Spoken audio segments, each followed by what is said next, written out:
చెత్త రాజకీయాలు, పనికి మాలిన మాటలు పక్కన పెట్టి ప్రజల సమస్యల గురించి మాట్లాడండి.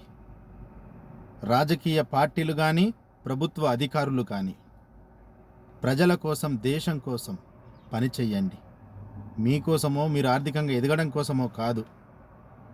దేశం అంటే మట్టి కాదు, దేశం అంటే ప్రజలు. ఎలక్షన్లు వస్తే ఒకరి మీద ఒకరు వల్గర్గా మాట్లాడుకోవడం, ప్రజలను రెచ్చగొట్టడం. అధికారంలో ఉన్నప్పుడు అడ్డగోలుగా దోచుకోవడం, ప్రతిపక్షంలోకి రాగానే మేము సర్దార్లమని చెప్పుకోవడం. ఇకనైనా బుద్ధి తెచ్చుకొని ప్రజల కోసం పని చెయ్యండి. సచ్చేటప్పుడు ఏం కట్టుకొని పోరు, అధికారం కానీ, డబ్బులు కానీ, ఇంకా ఆస్తులు కానీ. ప్రజలు కూడా ఆలోచించండి. రాజకీయ పార్టీలు రెచ్చగొడితే రెచ్చిపోకండి. రెచ్చిపోతే చచ్చిపోయేది నువ్వే. నీ జీవితం ఏం బాగుపడదు. వాస్తవాలు తెలుసుకున్నప్పుడే నీ జీవితం బాగుపడుతుంది. ఇంత అన్యాయం దేశంలో ప్రైవేటు అనేది ఎంత అధ్వానంగా స్కూళ్ళల్లో కానీ, హాస్పిటళ్ళలో కానీ, ఇంక ఏ సంస్థలైనా సరే ప్రైవేటీకరణ జరిగితే ఏ విధంగా దోచుకుంటున్నారు. వాళ్ళకు హద్దు లేదు, అరుపు లేదు. వాళ్ళకు రూల్స్ అండ్ రెగ్యులేషన్ అనేది ఏది లేదు. ఎందుకంటే రాజకీయ నాయకులు వాళ్ళకు కొమ్ముగాస్తారు, ప్రభుత్వ అధికారులు వాళ్ళకు కొమ్ముగాస్తారు. ఇక ఎక్కడి నుంచి బాగుపడుతుంది? స్కూళ్ళల్లో ఎంత డొనేషన్ తీసుకుంటారు, ఏ విధంగా ఫీజులు వసూలు చేస్తారు, హాస్పిటల్లో ఎంత ఫీజులు వసూలు చేస్తారు. ఇదంతా ప్రజలే కదా సఫర్ అయ్యేది. మరి ఇక ప్రభుత్వ అధికారులు ఏం చేస్తారు? అధికారంలో ఉన్న పార్టీలు ఏం చేస్తున్నాయి? ఒకరి మీద ఒకరు బురద జల్లుకోవడం తప్ప ప్రజల సమస్యలు పరిష్కరించింది ఉందా ఏమన్నా? ఒక్కసారి ఆలోచించండి. దేశం ఎటుపోతుంది? మన రూపాయి విలువ ఏ విధంగా పడిపోతుంది డాలర్తో పోల్చుకుంటే? మన ఎగుమతులు దిగుమతులు ఏ విధంగా ఉన్నాయి దేశంలో? ఒక్కసారి ఆలోచించండి. ఆలోచించి ఓటేయండి. ఆలోచించి నాయకుడిని ఎన్నుకోండి. అరే ఏం దరిద్రమో ఈ దేశంలో కానీ, ఈ రాజకీయ పార్టీల వలన ఈ దేశానికి కానీ ప్రజలకు ఏం ఉపయోగం లేదు. వాళ్ళు బాగుపడుతారు, వాళ్ళు ఆర్థికంగా ఎదుగుతారు తప్ప ప్రజల జీవితాలు ఏమీ బాగుపడటం లేదు.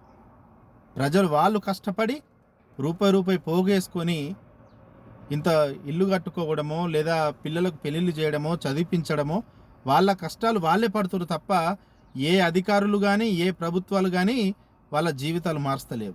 ఇది వాస్తవం. నిజాలు మాట్లాడితే ఎవరికి నచ్చదు, కానీ ఏం లాభం? రాజకీయాలు మారుతున్నాయి, జెండాలు మారుతున్నాయి, కానీ ప్రజల జీవితాలు మాత్రం మారడం లేదు. ప్రజలు కూడా ఆలోచించి ఓటేయాలి. డబ్బులకు అమ్ముడుపోయి ఓట్లు వేయకూడదు. కులానికో మతానికో లొంగిపోయి ఓట్లు వేయకూడదు. ఆ క్యాండిడేట్ మంచి వ్యక్తా కాదా తెలుసుకొని ఓటేయాలి. అలాగే దేశంలో అవినీతి, నాకు బుద్ధి తెలిసినప్పటి నుంచి, అంటే 30 సంవత్సరాల నుంచి చూస్తున్నా, అవినీతిని కట్టాలి అని చెప్తారు తప్ప ఎక్కడ కూడా అవినీతిని అరికట్టింది లేదు. ఇంకా పెరిగింది, పెరుగుతూ పోతుంది ఇంకా. మరి వీటి గురించి ఎవరు మాట్లాడాలా? నిరుద్యోగులు కూడా ఉద్యోగాలు కావాలని చెప్పి ధర్నాలు చేస్తారు, రస్తారోకాలు చేస్తారు కదా. మరి ఏ ఒక్కరు కూడా మరి అవినీతి జరుగుతుంది, దీని మీద మనం పోరాడదామని ఏ ఒక్కరు కూడా పోరాటాలు చెయ్యరు. అది కూడా మళ్ళీ రాజకీయ నాయకులే ఈ మాటలు చెప్తారు. ఉద్యోగం వచ్చేంత వరకేమో ఉద్యోగాలు రావాలని పోరాటం చేస్తారు. మరి దాని తర్వాత నేను అవినీతికి పాల్పడను, నేను నిజాయితీగా పనిచేస్తాను ఏ ఒక్క అధికారి చెప్పడు. ఒక్కసారి ఆలోచించండి. కడుపుకు అన్నం తింటున్నామా, గడ్డి తింటున్నామా? ఎక్కడ చూడు, ఏ ఒక ఎంఆర్ఓ ఆఫీస్కి వెళ్ళు, ఒక కలెక్టర్ ఆఫీస్కి వెళ్ళు, ఇంకెక్కడికైనా వెళ్ళు, ఆ ప్యూన్ నుంచి పడితే పై అధికారి దాకా లంచం లంచం లంచం. ఇదే జరుగుతుంది దేశంలో.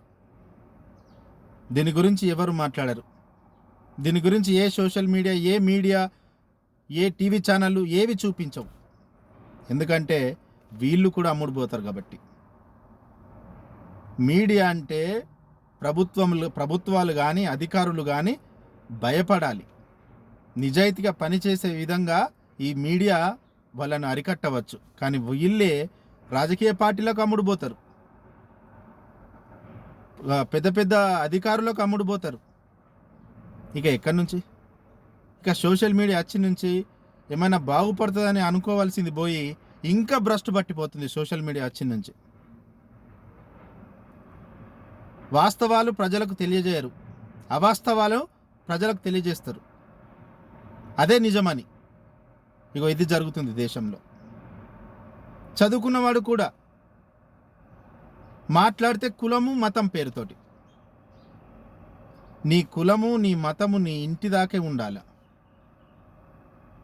నువ్వు నీ గుమ్మం దాటి బయటకు వచ్చినావంటే భారత రాజ్యాంగం ఎటువంటి చట్టాలు అయితే ఉన్నాయో ఆ చట్టానికి అనుకూలంగానే మనం బతకాలి. అప్పుడే దేశం బాగుపడుతుంది. ఎంతో మేధావులు ఉన్నారు, ఎంతో గొప్ప గొప్ప లీడర్స్ ఉన్నారు దేశంలో. ఏం లాభం? ఏ ఒక్కరు కూడా ప్రజలకు దేశానికి మంచి చేసే మాటలు ఎవ్వరు చెప్పడు. వాడి స్వలాభావం కోసం, ఏదో ఒక రాజకీయ పార్టీ వాడికి అండగా ఉండడం కోసం, ఎవడో డబ్బున్నోడు వాడికి ఇంత భిక్షం వేసే విధంగా మాట్లాడడం తప్ప, వాడికి సలహాలు ఇవ్వడం తప్ప దేశానికి ఉపయోగ సలహాలు ఎవ్వడివ్వడు. ఇది వాస్తవం. అధికారంలో కేంద్రంలో కానీ రాష్ట్రంలో ఉన్న అధికార పార్టీ, ఆ మంత్రులు, ఆ ప్రధానమంత్రి, ఆ ముఖ్యమంత్రులు, ఈ రాష్ట్రంలో ఉన్న మంత్రులు ప్రజల సమస్య గురించి మాట్లాడాలి. ఎవడైతే అవినీతికి పాల్పడతాడో వాడిని చట్టం ముందు నిలబెట్టాలి. అది అధికారి కానీ గతంలో ఉన్న ప్రభుత్వాల్లో ఉన్నవాడు కానీ ప్రజల సొమ్ము తిన్నవాడి సొమ్మును కక్కించి ప్రజలకు అందించాలి. మరి ఏ పార్టీలు చేయడం లేదే? కేంద్రంలో ఉన్న బీజేపీ చేయట్లేదు, రాష్ట్రంలో ఉన్న కాంగ్రెస్ చేయడం లేదు. అందుకే ప్రజలు రాజకీయాలంటేనే విరక్తి వచ్చేసింది. ప్రజలు ఏం చేస్తారు? ఇక ఎవరు డబ్బులు ఇస్తే వాడు కోటేస్తామంటారు. వారి ప్రజలు ఏం తప్పున్నది? మనం ప్రజలు అనడం కూడా తప్పు కాదు. ఇది ప్రజలు డిసైడ్ అయిపోయారు. మనం ఎంత నిజాయితీగా ఓటేసినా వాడి నిజాయితీతనం ఓన్లీ ఓటేసేంత వరకే. తర్వాత గెలిచిన తర్వాత వాడి లాభాలే చూసుకుంటుండు, ప్రజల్ని గాలికి వదిలేస్తుండు. మరి ఇక ప్రజలు ఎవరు డబ్బులు ఇస్తే వాడు కోటేస్తామనకపోతే ఏమంటారు చెప్పండి? ఫస్ట్ మన దేశంలో ఈ చట్టాలు కరెక్టు లేవు. చట్టాలు కరెక్టు ఉన్నా అమలు చేసేవాడు కరెక్టు లేడు. అమలు చేసేవాడు కరెక్ట్ ఉన్నా వాడి పైన ఉన్నవాడు కరెక్ట్గా లేడు. అందుకే నేను ప్రతిసారి చెప్తా, ఒక ఎంఆర్ఓ కరెక్ట్గా పనిచేస్తే ఆ మండలం బాగుపడుతుంది. ఒక ఐఏఎస్ కరెక్ట్గా పనిచేస్తే ఆ జిల్లా బాగుపడుతుంది. ఒక ముఖ్యమంత్రి కరెక్ట్గా పనిచేస్తే ఆ రాష్ట్రం బాగుపడుతుంది. ఒక ప్రధానమంత్రి ఖచ్చితంగా పనిచేస్తే ఆ దేశం బాగుపడుతుంది.